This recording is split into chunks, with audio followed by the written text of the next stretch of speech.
we have several questions here, and to give Dũng a break, I think Dũng không cần phải dịch ra tiếng Việt đâu. Cái phần anh nói em chỉ cần dịch cho thầy David thôi. Ha. Chúng ta có khá nhiều câu hỏi ở đây. We have several questions here. So let me pick one by one, and hopefully we have enough time to answer all. Bây giờ tôi sẽ chọn trước một câu hỏi. Can you clarify the 10% tax, reciprocal tax here? Is it on top of what has been taxed, the current rate, or is a new one? I believe it is additional to existing tariffs, which were quite low. I mean, Vietnam did not pay, I think it was 3% or something like that. I mean, some goods like shrimp may have been higher, but by and large, the pre-existing tariffs were quite low. But yes, the 10% for everybody would be on top of existing tariffs, as I understand it. Yes. Okay, the next question is, should Vietnam stand our ground? Because, we are always in between the fight of the two powers. Should we be more clear about our position? Look, China is very large and very close. You have to be neutral.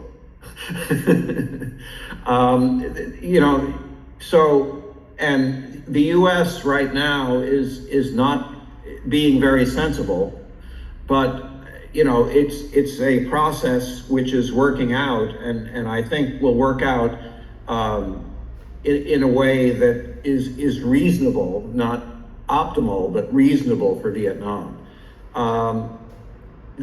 If that's true, then what you're doing, which is sort of the way Muhammad Ali used to box. Muhammad Ali, the old boxer, he would duck and weave and sort of sometimes get up against the ropes and take a few punches, but then get out and hit.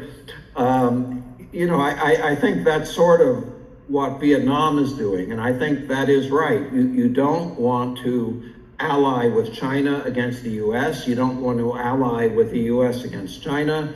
You want to, for those of you who know the Cold War in Europe, Finland was a country that had been invaded by the Russians. They took part of their territory, but they were allowed to be self-governing and trade with both Russia and the West. They were a neutral country. I think that is the best Vietnam can manage at this point. You don't want to be dominated by anybody, and in order to do that, you need to balance. And sometimes that's a very bamboo diplomacy, and that's tricky. But fortunately, you have a fairly skilled foreign ministry, and you understand the red lines for both countries. So I think that is the correct policy, the bamboo diplomacy.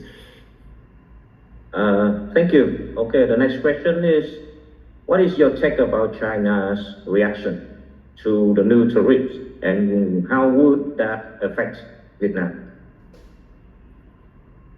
I think it might help it. You have these very high tariffs, ridiculous really, on Chinese exports.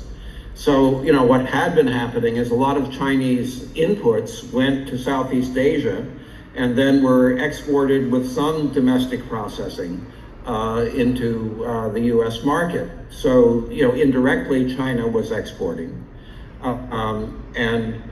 Mexico, that happened too. I mean, it's not just Southeast Asia. I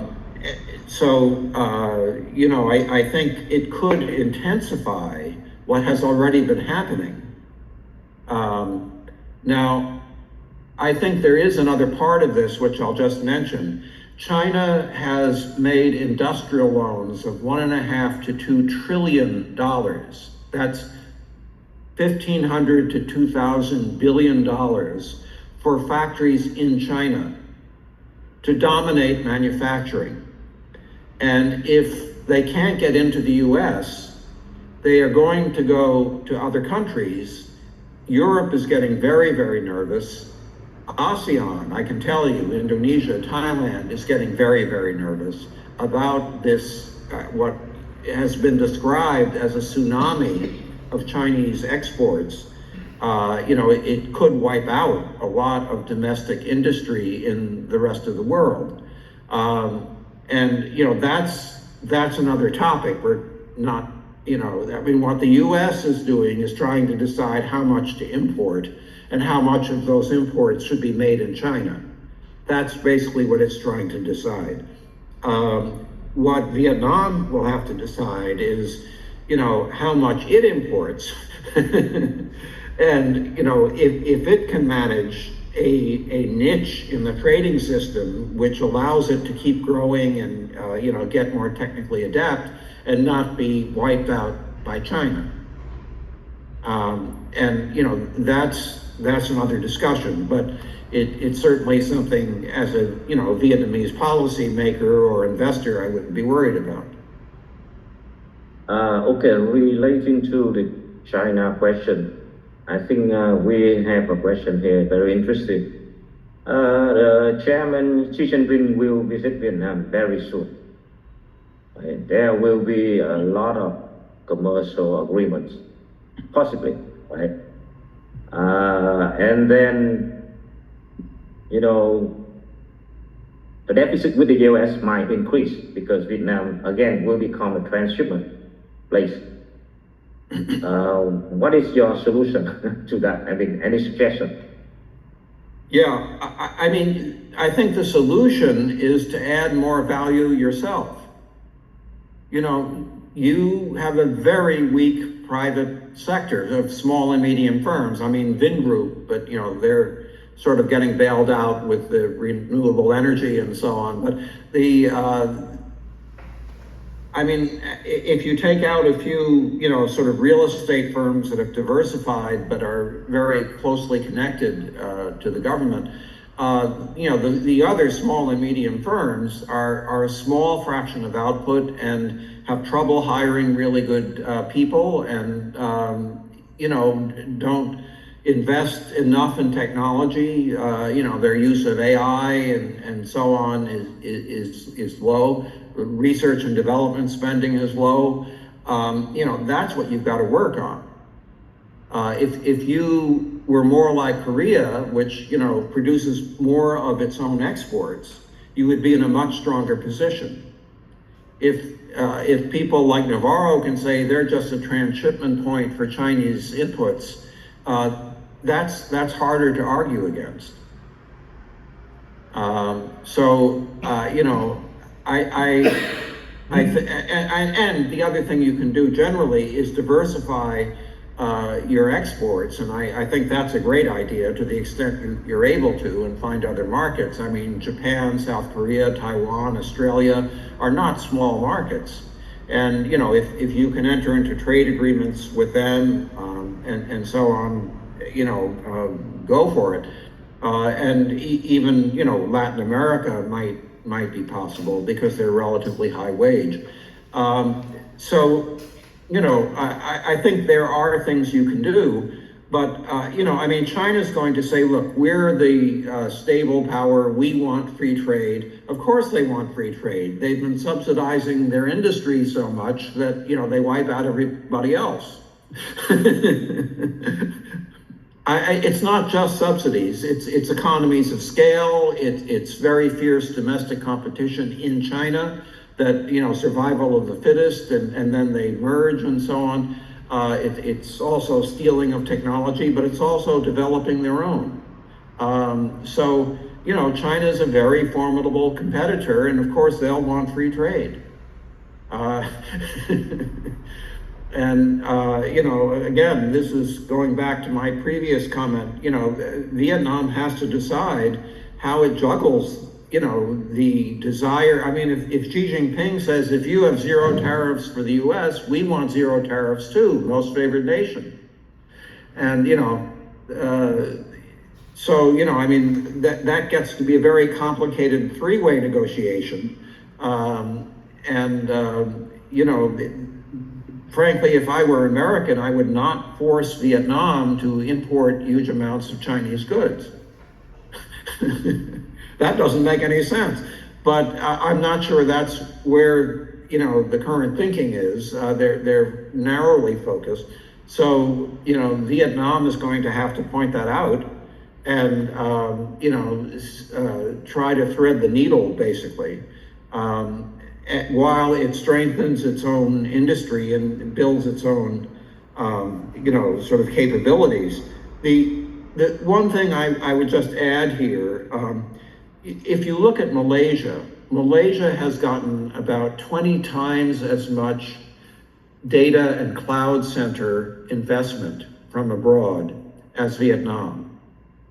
You know, in other words, you know, Vietnam's data rules are extremely unfriendly to, you know, Amazon and Google and Microsoft and so on.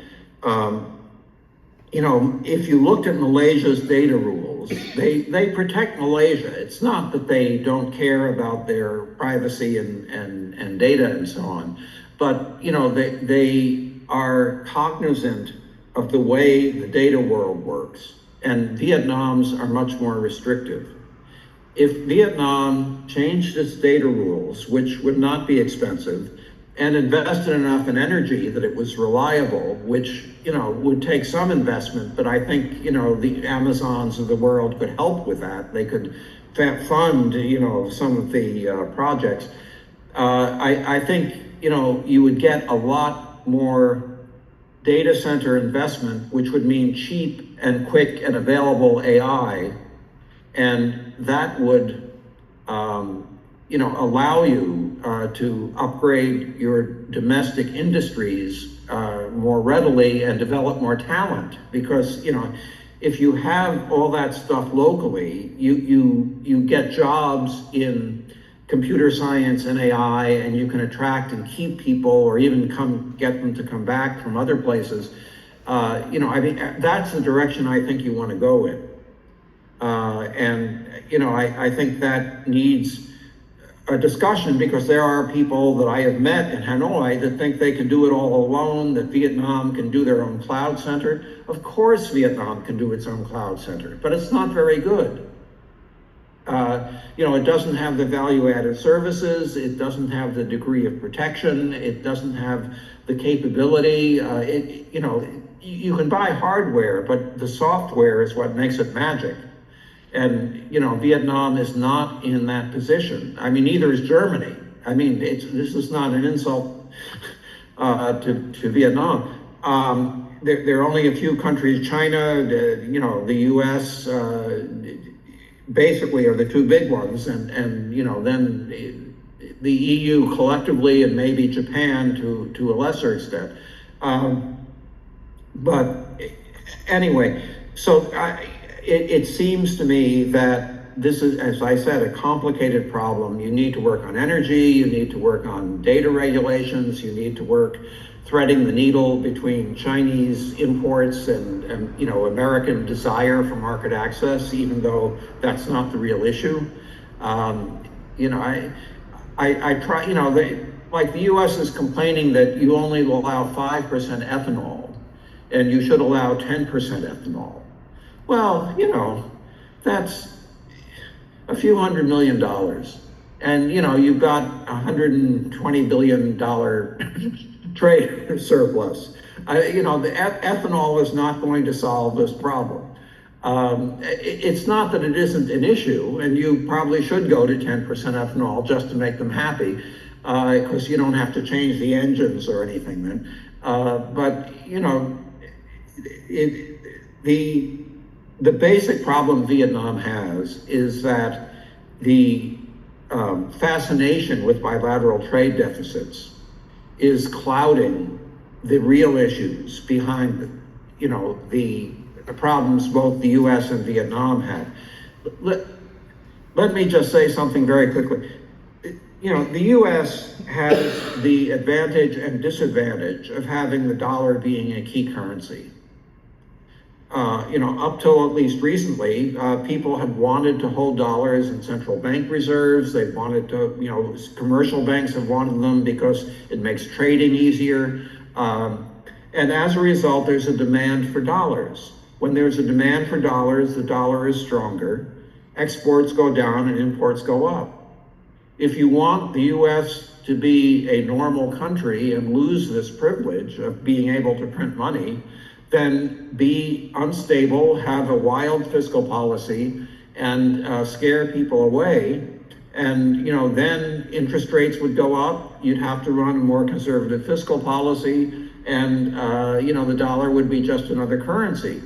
And that would reduce the U.S. deficit, but would it also make the U.S. much less able to do what it's been doing in a good sense.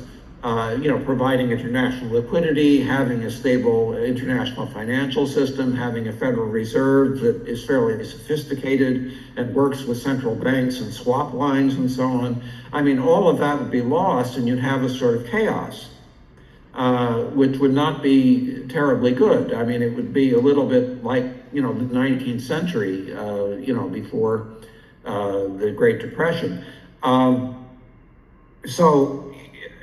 Anyway, I think what Trump is coming close to is crashing the international financial system, which would definitely reduce our imports through a recession, through a very weak dollar, and through much higher interest rates.